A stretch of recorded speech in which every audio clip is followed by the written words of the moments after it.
Chers compatriotes, permettez-moi au crépuscule de l'année 2017 de m'adresser à vous. À la fin de l'année 2016 et à l'occasion des vœux de Nouvel An, nous annoncions l'année 2017 comme une année de lutte visant à rejeter la monarchisation de notre pays et à arracher l'alternance politique sur la terre de nos aïeux après 50 années de dynastie autocratique. Aujourd'hui, nous pouvons affirmer sans hésitation que l'année 2017 a tenu toutes ses promesses. En effet, l'année qui s'achève fut une année de lutte. Cette lutte portée par les Togolais de l'intérieur, la diaspora togolaise et africaine, ainsi que par les amis du Togo et de l'Afrique, se déroule depuis 5 mois, simultanément, sur le territoire national, en Afrique et partout dans le monde. Encore une fois, la barbarie est de retour et le bilan est macabre. Nous nous inclinons en toute humilité devant la mémoire des compatriotes tombés, le point de la détermination fermé et élevé.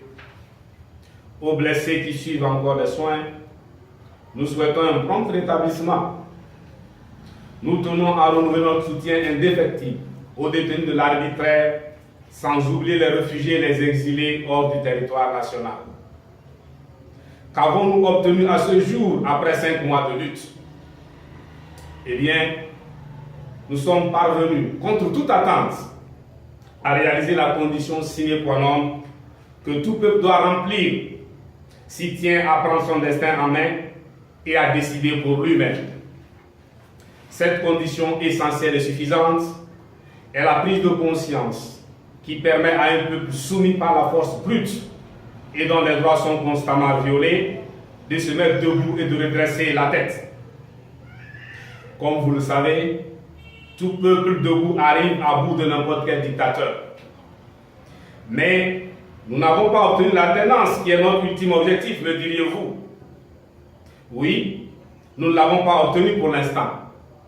Mais le fait d'avoir rempli la condition relative à l'éveil de la conscience nationale place l'alternance à notre portée. Ce n'est qu'une question de temps. De l'impossible, l'alternance est passée à l'ordre du possible. Aujourd'hui, elle relève de l'imminence. Que de chemin parcouru en si peu de temps. Ceci est à ton honneur, peuple togolais. Sans ta détermination, ton engagement et ton courage, ce résultat tant admiré par l'Afrique et le monde entier serait demeuré un rêve. Sans ce courage légendaire, après la brutale répression du 28 décembre 2017, la manifestation du 30 décembre 2017 n'aurait pas eu lieu. Retourner les mains nues sur les lieux même où l'on a été victime de violence, comme ce jour du 28 décembre 2017, est une belle leçon de pacifiste intraitable au régime le plus violent de la sous-région.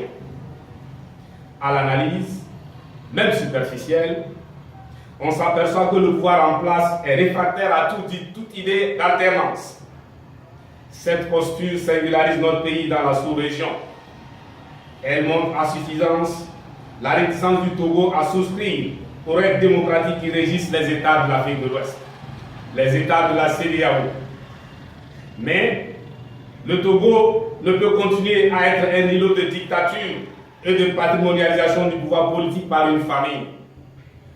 En s'opposant à la démocratisation, le régime togolais contribue à la fragilisation de la sous-région ouest-africaine déjà éprouvée. Le régime obstiné de l'alternance fait du Togo une source réelle d'instabilité en Afrique de l'Ouest. Au nom du pouvoir à vie, ils inventent tout pour diaboliser le parti national panafricain. Leur démarche ne dupe personne. Ils se sont posé la question suivante. Quelles sont les problématiques auxquelles l'Occident est sensible? La réponse est toute simple. Le terrorisme ou le djihadisme et l'immigration.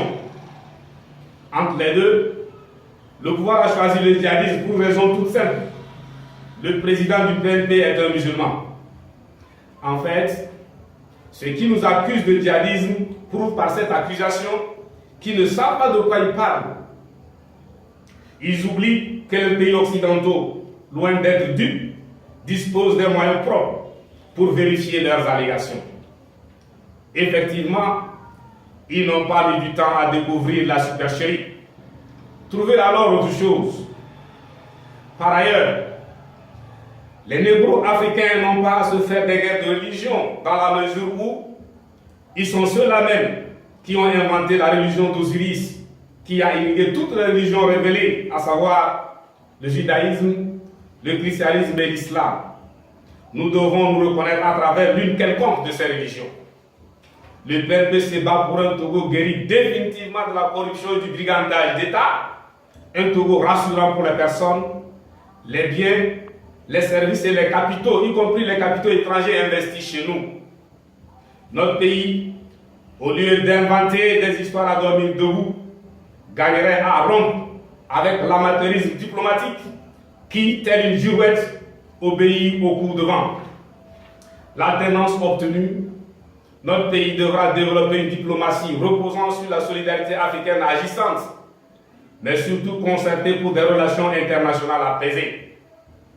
C'est le lieu d'exprimer toute la gratitude du peuple togolais à l'endroit de tous ceux qui s'investissent pour sortir notre pays de la crise.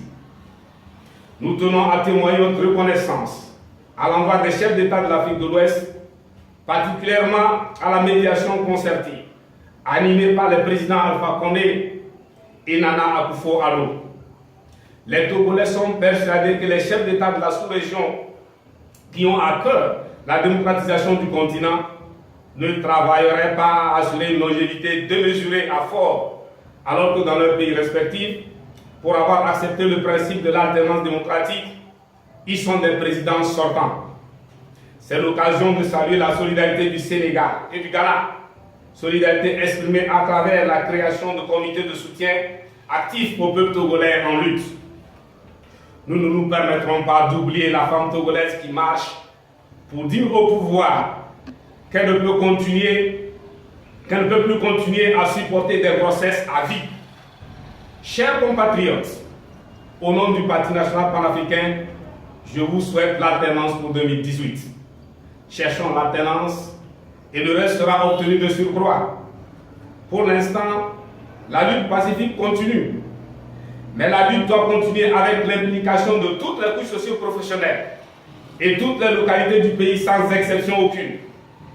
L'alternance n'est recherchée contre personne, pas même contre fort. Le citoyen qui, face à ce sursaut national et patriotique, a encore peur ou hésite en raison de son origine. Son appartenance ethnique ou religieuse n'a pas encore compris. Demain, nul ne pourra gérer ce pays en stigmatisant une localité, une ethnie ou une religion. Le peuple ne l'acceptera jamais. D'ailleurs, depuis le 19 août 2017, le peuple togolais n'est plus le même. La marche du monde s'y opposerait de façon radicale. La cause que nous défendons est juste et personne ne pourra empêcher notre peuple d'avancer, ni à notre pays de répondre au rendez-vous avec son destin, un État moderne et actif dans la construction de l'État fédéral africain. Pour le reste, la coalition se porte bien.